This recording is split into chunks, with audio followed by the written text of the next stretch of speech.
Howdy, everybody. This is Susan with Two Chicks with Hiking Sticks. I'm Monica. I don't know why I get so excited when I say Two Chicks with Hiking Sticks. I don't know why either. But I'm glad that I am excited. We're going to let you do it. You do you, boo. You know what they say? That's right. Well, today we have an interesting, now this one may be a little historic, but I think there's some cultural aspects to it, which will be interesting. I like how you say it's interesting. Today's topic is going to be Golden Spike National Historic Park. Golden Spike National Historic Park. Okay. You want to know where that is? Yeah, sure. It's in Utah. Yeah, it's in Promontory Summit, Utah. And you want to know what the significance of this place is? Please tell. Because I'll have to be honest with you. You know, when I set out and was starting to go to these MPS sites, I didn't know what all these sites were and what exactly they were honoring. But I'm like, it's on the list. I got to go and figure it out and see it, right? So it actually is the point where the Transcontinental Railroad was finished. Ah, okay. Like in 1869. Okay, well, that makes sense. My first guess is when you said Golden Spike were either related to the gold rush or laying down train tracks. Hey, you were in the ballpark. I was. Good for me. Yeah, so it was laying down the railroad tracks. And what I find interesting about it is that it started in 1863. And why is that significant? We were in the middle of the Civil War. Oh, yeah, that.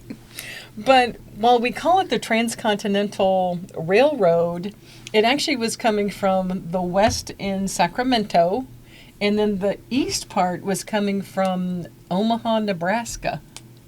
So it's not like it was across the entire continent. I was going to say, that's not that far east. Right. I mean, it's kind of like the middle of the country, right? Yeah. But this is where the 2 points were that eventually came together, and there was kind of like a race to get to get it done, because you could get government subsidies the more that you could, more track that you could lay down. Mm-hmm. And so there was kind of a race to get to, the meeting point. Okay. And then when they were getting close to the meeting point, they were like, well, I don't know, it's not where I was going. Well, is that where you're going? Well, we got to meet it up somehow, right?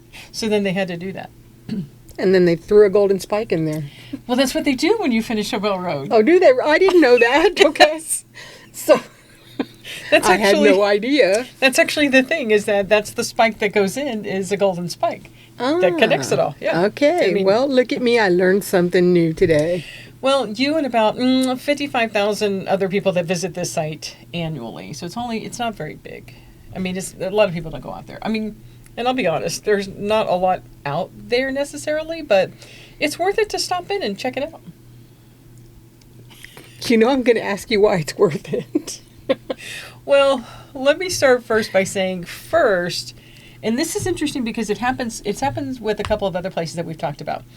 It started as a National Historic Site. Right. Okay. So it was in 1965, it was honored as a National Historic Site. And then it went to a National Historic Park in 2019. Okay. And I'm always like, okay, so how does something move from a site to a park? Right. Right. And generally, the site, which is what the case in this case, is that the honoring of it as a site was to celebrate and, make it a thing for the fact that this is where the railroads came together. This is the site that happened, and that was all they really cared about, right? Okay. But over the years, and by the time they got to 2019, which was the 150th anniversary of this place, of the hitting of the Golden Spike, right?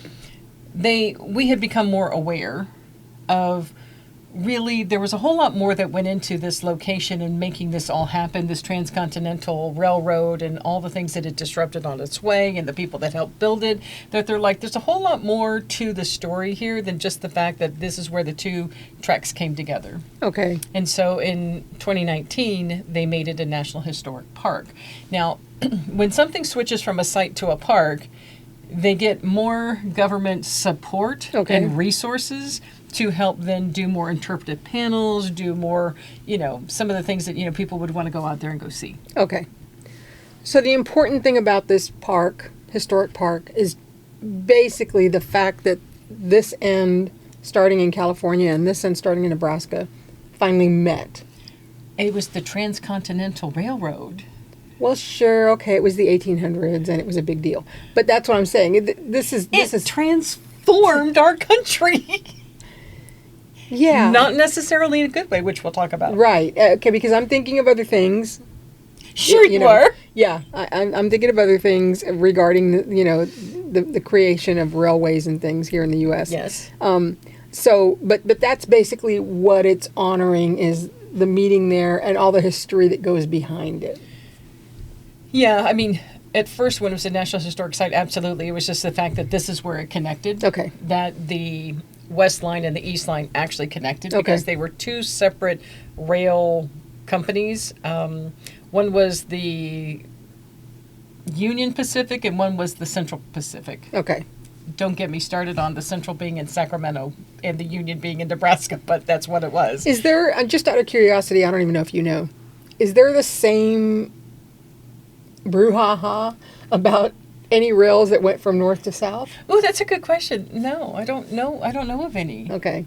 That's a good question. I mean, I'm just curious. Yeah. Because to me, that would be like, okay, yes, we're connecting this, but What going about from this? north to south, we're connecting not just north to south U.S., we're connecting to Canada, we could connect to Mexico.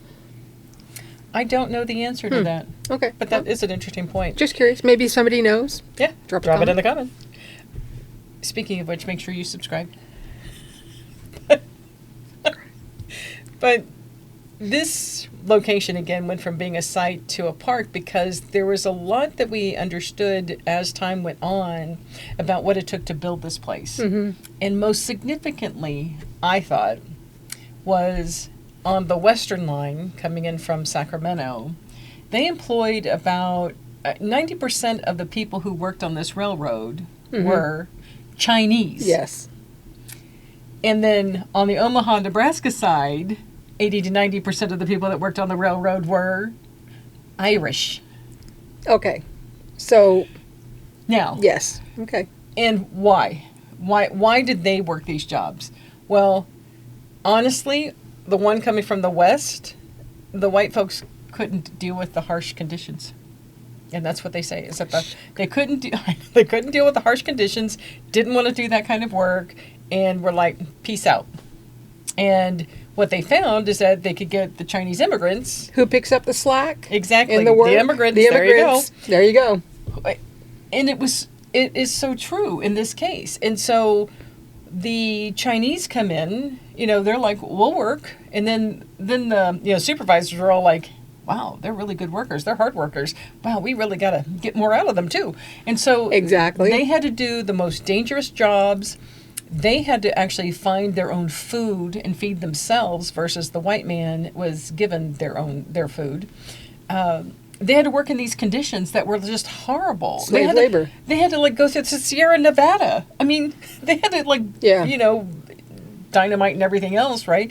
They were having to do these awful jobs. And you know what I thought was interesting? They went on strike. Oh, really? Yeah. So like in Good for 1867, them. they went on strike. Well, bless their little hearts. They went on strike and basically they got starved out and had to go back to work with getting nothing out of it. Oh, wow. Yeah. But they tried to make a stand for better conditions and better wages, but it didn't last long. And basically the powers that be were trying to keep food away from them, so basically starving them out. So it's like they had to give in and go back to work. That sucks. It does suck. But I thought, bully for them, to stand up for themselves, right?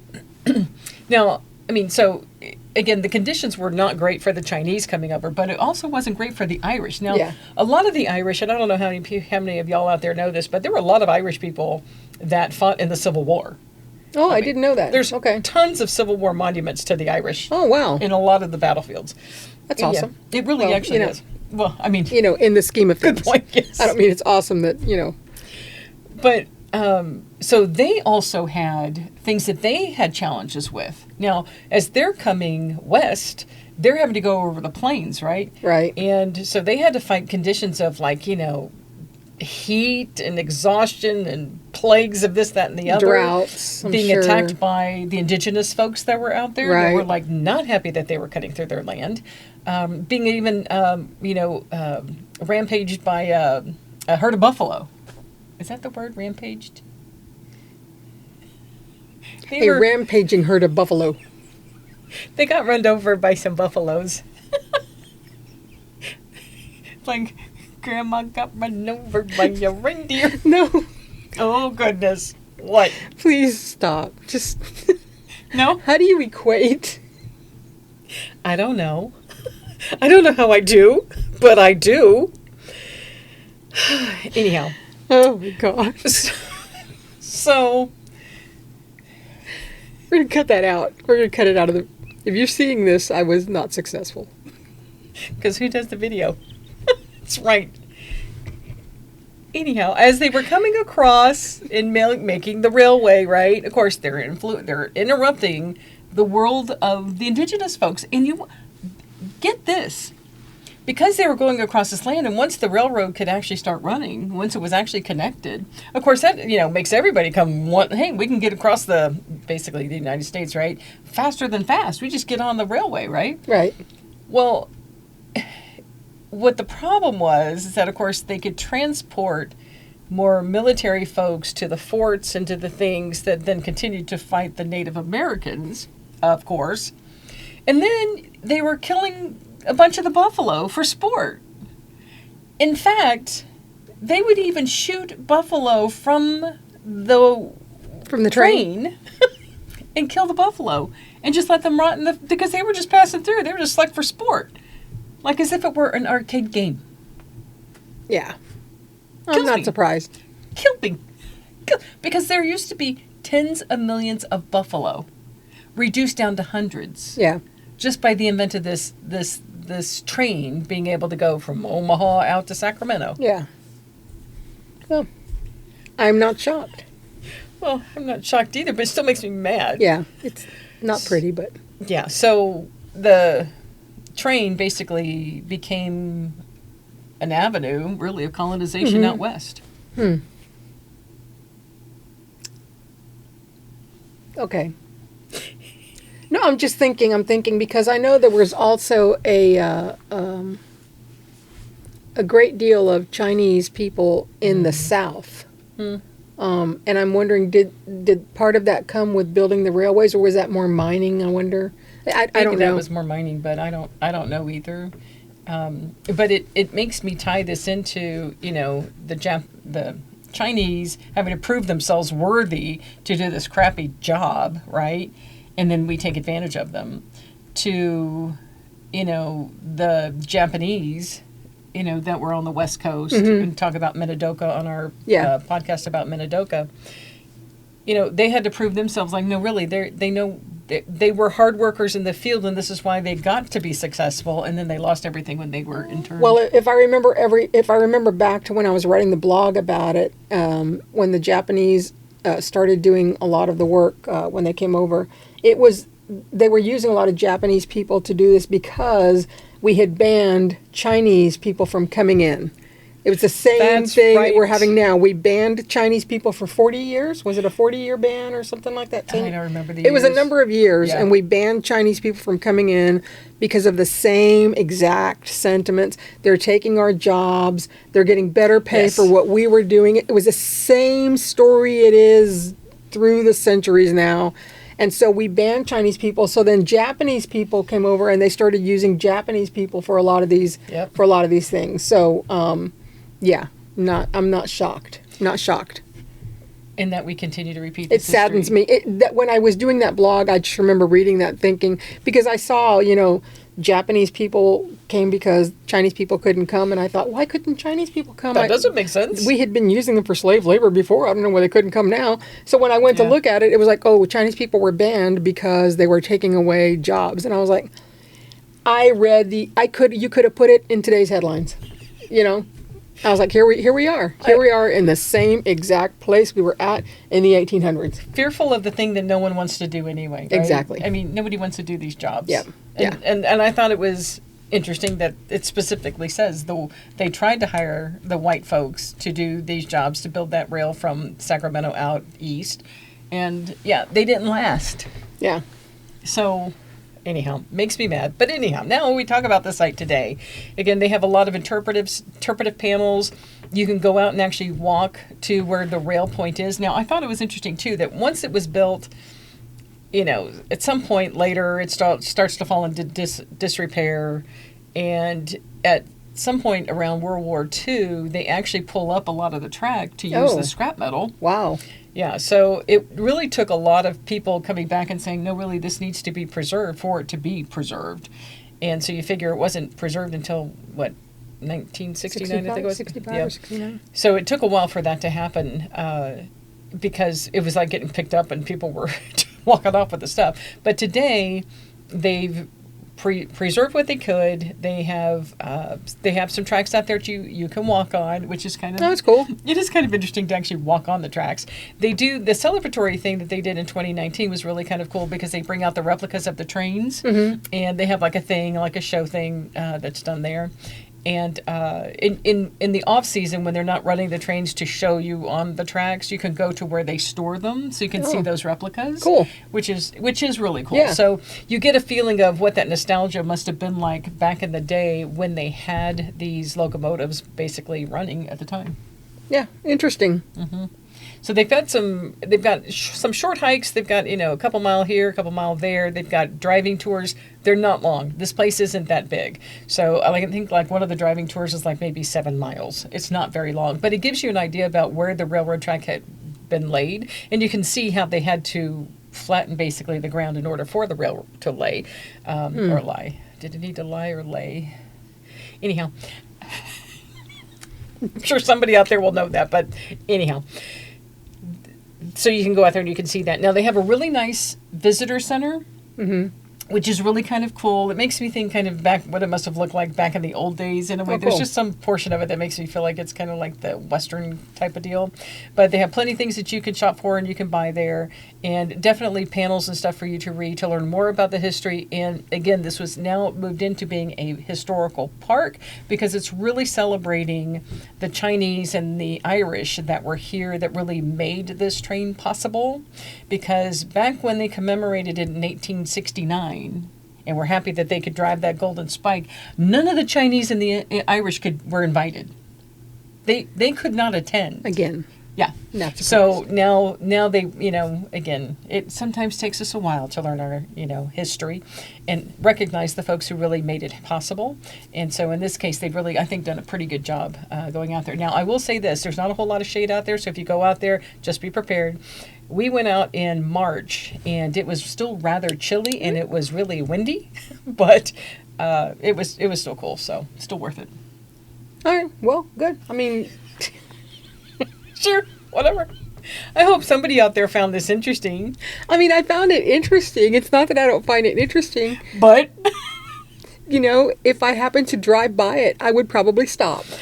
Which, of course, you're probably never, ever going to drive by. I mean, am I ever going to make it a point of going out there myself? Probably not. Probably not. But, But I will say this is a prime example of, in order to preserve it and make it first the National Historic Site, the local folks were the people who made this happen. Because remember, to make something even recognized as a historic site or a national monument or whatever, you've got to petition and get enough oomph behind it to get it to be the legislation in Congress for them to even designate it.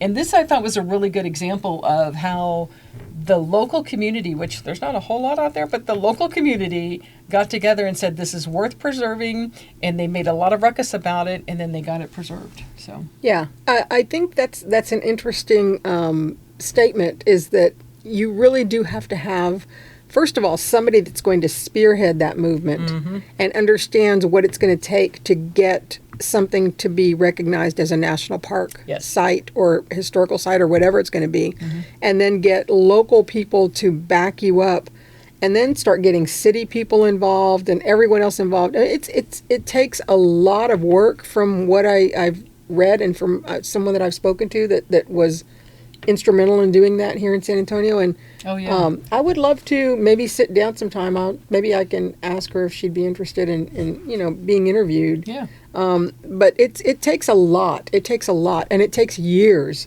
and it takes donations and money and all that kind of stuff. Yeah, because I want to say they started the push for this, building the momentum for the national recognition in the 50s, and then it didn't even get signed into law until 65. Yeah. it took that kind of perseverance, which is why, and we've talked about many other sites that are kind of the same way, that, it's people getting together saying, this is important, we need to do X, Y, and Z to get an oomph behind it. And we go through these periods that we did a lot of this in the United States. Mm-hmm. And it's wonderful that these places have been preserved. How many other places are out there that we don't even know? Right. I mean, I love the grassroots part of it. I do too, and I appreciate that, and I appreciate the fact that people recognize that a lot of what we consider national importance, or we're built on the backs of somebody else.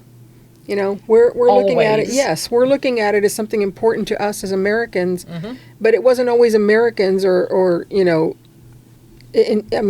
were Native Americans and people that were brought from other countries that did most of the hard work, and you can't erase that. No, you can't erase that. That's not going to change. Because even here, I want to say the Civilian Conservation Corps probably had something to do with stuff. Mm-hmm. I mean, we see. Thank goodness for them being created under FDR, because they really did a lot to create a lot of the infrastructure to allow for people to come out and see a lot of the different places that are around the country. Yeah, so it's kind of cool. Yeah, very cool. Yeah. So there is some hiking there, not a ton, but you can get out, you can walk around. There's not a whole lot of steep grades or anything like that, but some decent short little walks and stuff. You can also do the little driving tour, which is cool. But make sure if you get a chance to go out there for seeing some of the reenactments that they have with the trains and all, because they do those pretty much on the regular during the key. Don't be months. A Monica. Yeah, don't be a Monica. Just pass it up. Go out there and appreciate what people did to preserve this place, and appreciate the people that created it in the first place. I just don't have to see it all. I appreciate it from afar. I do. I appreciate it from over here. One day I'll go over there and appreciate it. To Utah. Well, I think that's about it for covering Golden Spike National Historic Park. I think it's a great part of our history. It sounds really nice. The park itself. It sounds fascinating, and again, just reiterates what we've talked about in a lot of our episodes. Yeah. The historical aspect of everybody coming in and making this something to go back and appreciate and visit. And it belongs to everybody that did that. And go to the visitor center and buy yourself a train whistle. Woo woo! Did you buy yourself one? No, but I did buy myself a little wooden plaque with the train on it. Okay, because I'm telling you right now, if she had bought a train whistle, it would have been here already, and she would have been tooting it. That's why I asked. Am I right? I'm right. Yeah, okay. Yeah, okay. On that note, we're going to ask you to subscribe. Okay. Oh, yeah, subscribe. Whichever. Sorry. Whichever one. Subscribe, like, share. Maybe, get your notifications for every Thursday that we put these out there. Oh, and check our YouTube description for all the links, that if you want any merch or any way to help us, you can go there too. Yeah, buy us a coffee. All kinds of things you can do for us, and we're going to continue to bring hopefully interesting and maybe some funny content out to you. We're working on it. All right, well, I guess until next time, we got to make sure you hike your own hike, and we'll check you next time. Bye, guys. Bye.